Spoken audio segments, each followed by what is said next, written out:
한 달에 100명을 진료했다 하면 그 중에서 3명이 나올 정도로 심각하게 이상할 정도로 많아졌어요. 2009년 15,000명이라면 10년 뒤인 2019년에 딱 3배가 되었습니다. 다른 국가에서도 드물 정도로 정말 빠른 속도로 유방암 환자가 증가하고 있어요. 이미 전 세계적으로 그리고 우리나라에서도 여성암 1위를 굳건히 차지하고 있습니다. 중고등학교 한 반에 있는 30명의 여학생들 중 최소 10명은 유방암의 위험성에 노출되어 있다고 합니다. 실제로 유방암은 로마 시대에도 그 기록이 있을 정도로 역사가 오래되었는데요. 최초의 근대적인 보고는 약 1700년대 프랑스 아비뇽에 있는 수녀님이 본인은 자기 가게에 유방암 가족력이 있음을 보고 치료를 거절하기도 했다는 기록이 있습니다. 유방암 유전자가 발견된 지 20년이 다 되어가는데요. 유전자를 가지고 있는 40대 이상의 여성이 유방암의 25%를 차지하고 있습니다. 물론 유전자만이 다는 아닙니다. 정상적인 유전자도 돌연변이를 일으키면서 암을 일으키기도 하기 때문입니다. 또 유방암의 위험성은 난소암과도 관계가 있다는 사실입니다. 드물긴 하지만 남성도 유방암이 있는데요. 남성 유방암도 유전자와 관련이 있는 것으로 되어 있습니다. 암 자체로는 치료 방법이 굉장히 많아져서 완치가 되는 경우도 많지만 치료가 되었다고 해도 재발을 방지하기 위해서 여성 호르몬 등을 일반적으로 사용하는 것이 부담스럽기 때문에 부인과적인 측면에서 볼 때는 삶의 질이 굉장히 많이 떨어집니다. 유방암의 원인으로 첫 번째로는 여성 호르몬인 에스트로겐의 과다한 노출입니다. 에스트로겐과 또 유방암의 연관성은 굉장히 큰데요. 최근에는 초경이 굉장히 빨라지거나 또 혹은 폐경이 너무 늦어졌을 때 이 호르몬에 오래 노출되어 있었던 것이죠. 또 임신이나 출산을 하지 않을수록 모유 수유를 하지 않을수록 이 호르몬이 계속해서 노출된다는 뜻입니다. 또 생리를 길게 하면 유방암에 걸릴 확률이 높다고 이야기하는데 일부는 맞는 이야기입니다. 미미하긴 하지만 호르몬의 노출이 그만큼 오래되기 때문이죠. 일명 선진국병으로 잘 사는 나라에서 서구화된 생활습관으로 인해서 생긴다는 연구도 많습니다. 폐경이 되면 여성 호르몬이 나오지 않는 것인데 호르몬제를 먹기도 하고 보충을 하기도 하죠. 저도 그렇게 먹고 있는데 이때는 에스트로겐이라는 호르몬의 노출이 올라가게 되어 있죠. 여성 호르몬제가 처음 개발되고 나서 정말 많은 여성들이 이 호르몬제를 먹었는데 이렇게 무분별하고 과다한 양을 먹었을 때는 유방암 발생률이 증가하기도 했습니다. 물론 검사도 안 하고 고용량을 먹었을 때 말이죠. 또한 농도가 굉장히 높은 에스트로겐을 먹는 경우 혹은 폐경 이후에 호르몬 조절을 할 때 쓰는 것 또한 유방암과 관련이 된다고 볼 수도 있습니다. 하지만 여성 호르몬제를 먹는다고 해서 무조건 유방암에 걸리는 것이 아니라 남용을 하는 것이 좋지 않아요. 이것은 전문가와 충분히 상담한 후에 적당량을 먹으면서 주기적으로 혈액 검사와 초음파 검사 그리고 유방암 검사를 적절히 시행하면 도리어 조기의 암을 빨리 발견해서 치료할 때 많은 도움이 되기도 합니다. 저도 개인적으로 이 호르몬 치료를 하기 위해서 유방암 검진을 보냈는데 유방암을 조기에 발견해서 너무너무 감사하다는 말을 들은 적도 있답니다. 그리고 비만과 연관성이 또 큰 것이 유방암인데요. 비만 자체로도 이 지방에서 일정량의 호르몬이 또 만들어지기도 하고 또 우리가 섭취한 환경 호르몬이 비만 세포 안에 많이 축적이 됩니다. 따라서 지방량이 많은 경우에는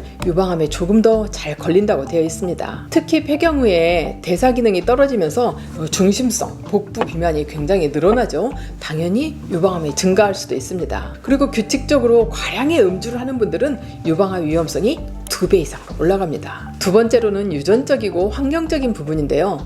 우리가 알고 있는 유명인 중에는 안젤리나 졸리 같이 유방암 가족력이 있어서 특히 브라카 1, 2라는 유방암에 걸릴 확률이 굉장히 높은 유전자를 가지고 있기 때문에 이분은 미리 수술을 받고 유방을 제거하고 난소까지 제거하는 이런 위험 요소를 완전히 제거해서 굉장히 큰 이슈가 되었었죠. 실제로 유방암에 미치는 가족력은 약 15% 정도로 보고 있습니다. 유방암에서 유전적인 요인이 아주 크다고 이야기하는 것은 사실 가족끼리 비슷한 생활 습관을 가지고 있을 확률도 높고 또 유방암의 위험성을 높이는 행동을 나도 모르게 같이 반복하고 있을 확률이 상당히 높습니다. 먹는 호르몬이나 환경 호르몬 노출 같은 것들이죠. 사실 환경 호르몬 노출 같은 부분도 고려를 많이 해야 하는데 우리는 사실 생활 속에서 수없이 많은 환경 호르몬에 노출되어 있어요. 환경 호르몬이라는 것은 쉽게 말해서 화학 물질이 우리 몸에서 나오는 호르몬의 흉내를 내서 몸에 안 좋은 영향을 미치는 건데요. 우리 몸의 자연적인 호르몬의 흉내를 내면서 내 몸에서 나온 것이 100 정도라면 더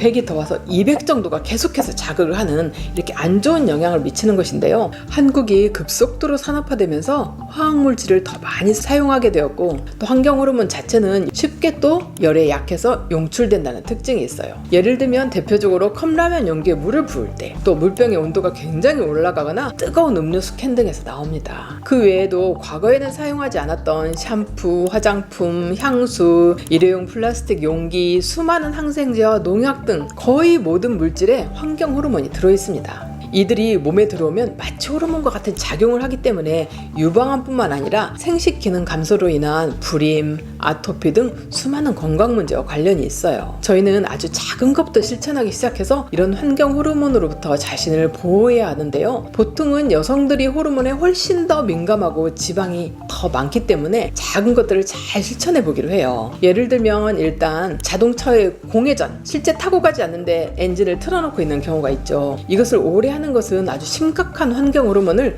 운전 중보다 몇 배나 흡입하게 됩니다. 그래서 폐암이나 호르몬 의존성인 유방암, 난소암, 전립선암 등을 증가하게 됩니다. 저와 같은 경우는 지하주차장에 딱 가서 차를 빼려고 하는데 어떤 기사님이 주인을 기다리시는지 굉장히 공회전을 오래 하면서 아마 차를 따뜻하게 데우고 있는 것 같았어요. 이런 차를 보면 딱 1분 정도 기다리다가 바로 쫓아가서 죄송합니다, 공회전을 줄여주세요, 이렇게 부탁을 하기도 합니다. 서로가 조심하지 않으면 결국은 그 피해가 모두 우리에게 돌아오기 때문이죠. 기사님들에 따라서는 저를 보고 유난스러운 아줌마라고 이상한 눈길로 쳐다보는 분도 있지만 저는 우리 여성분들의 건강을 위해서 항상 지적하고 이야기하고 있습니다. 유방암이 진짜 무서운 이유는 전이가 잘 되는 것이죠. 걸리면 임파선 전이가 되기도 하고 뼈로 전이가 되기도 하고 온몸을 따라서 퍼질 수 있기 때문에 장기적으로 봤을 때 온몸을 따라서 퍼질 위험성이 있기 때문입니다. 우리나라 여성의 경우는 약 90%가 치밀 유방이라는 진단이 나올 정도로 여성의 치밀도가 높습니다. 서양 여성분들에 비해서 엑스레이만으로는 발견할 수 있는 확률이 낮다는 이야기죠. 초음파 검사도 같이 검사해서 확인하는 것이 좋습니다. 최근에는 유방 초음파도 의료보험이 되어서 큰 부담 없이 받으실 수 있습니다. 유선이 굉장히 늘어나 있고 어떤 혹 같은 것이 있다면 조직 검사를 받는 것이 좋은데요. 암은 아니지만 암으로 갈 수 있기 때문에 암이 될 수 있는 케이스가 굉장히 많습니다. 이상이 있어서 큰 병원으로 가서 조직 검사를 했더니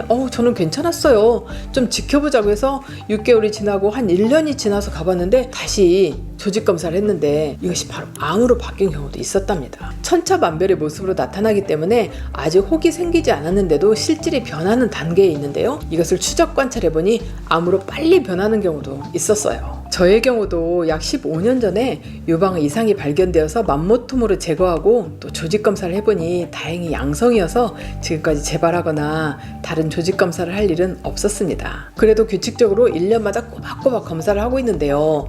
유방에 대해서만큼은 검진을 좀 오버해서 열심히 하는 것도 좋습니다. 사실 유방암은 큰 전조 증상이 없습니다. 하지만 초기 증상은 있죠. 초기에 발견하는 것은 굉장히 어렵긴 하지만 평소에 관심을 가지고 있거나 유방 쪽을 만졌을 때 뭔가 다르게 먹물 같은 게 만져지면 반드시 확인해 보는 것이 좋습니다. 월경 주기에 따라서 자연스럽게 유방이 커졌다 작아졌다 하는데 월경 주기와 상관없이 한쪽 유방에서만 뭐가 만져지거나 통증이 있거나 또는 칼로 베는 듯한 통증이 생겨서 일상생활에 지장을 주는 경우라면 검사를 받아보실 필요가 있겠죠. 또 한쪽 유방의 크기가 너무 다르거나 피부색이 변하거나 어떤 덩어리 같은 게 보이고 커져 있는 경우 또 마찬가지겠죠. 자가 검진하는 방법을 간단히 가르쳐 드리겠습니다. 셀프로 검진하는 방법은 생리를 마친 직후에 하시는 것이 좋습니다. 이때는 모든 호르몬들이 조용하고 유방도 부드럽게 줄어들어 있어서 만지거나 검진에서도 더 정확성을 올릴 수 있기 때문입니다. 유방암 검진을 많이 하신 분의 경험을 들어보면 셀프 검진에 정말 의미가 있나 이렇게 말씀하시는 분도 있었지만 또 주변에서 유방암에 걸리신 분들을 보면 본인이 발견하거나 아니면 남편이 이렇게 만졌을 때 발견된 경우가 꽤 있었습니다. 그래서 저는 셀프로 검사하는 것이 꽤 의미가 있다고 생각합니다. 유방암을 치료하고 난 후에 삶의 질이 떨어진다고 위해서 말씀드렸는데요. 호르몬으로 된 약이나 질정을 사용할 수 없기 때문에 폐경이 된 이후에 질이 굉장히 건조해지고 모든 호르몬 의존성 기관들이 마르고 건조해져서 굉장히 고생을 합니다. 어떤 분들은 걷기도 힘들 정도로 아프고 자결감이 있기도 하고 성관계는 언감생심일 정도로 생각도 못 하시는 분도 많습니다. 그런데 최신 논문에 의하면 호르몬으로 된 먹는 약은 아니지만 호르몬으로 된 질정을 사용해서 이 이후에 혹시 재발되는가를 확인한 논문이 있었어요. 이 논문의 내용에 의하면 유방암을 치료하고 난 후에 호르몬 질정을 사용한 그룹과 사용하지 않은 그룹을 비교했을 때 호르몬을 사용한 경우에 삶의 질도 올라가면서 재발률은 거의 비슷한 것으로 나와 있습니다. 저희 병원에는 유방암 환자의 삶의 질을 높이기 위해서 호르몬으로 된 질정이나 크림 혹은 다른 성분이라도 이렇게 윤활 역할을 하는 질정과 금실요법 등 여러 가지를 사용해서 일상생활과 성생활에 지장이 없도록 치료하고 있답니다. 힘들긴 하지만 유방암 환우 여러분 힘내시고요. 또 여러분의 삶의 질을 높이기 위해서 절대로 포기하지 마시고 여성으로서 자존감을 올리고 또 성생활을 할 수 있는 방법이 있다는 것을 절대 잊지 마시기 바랍니다. 감사합니다. 안녕.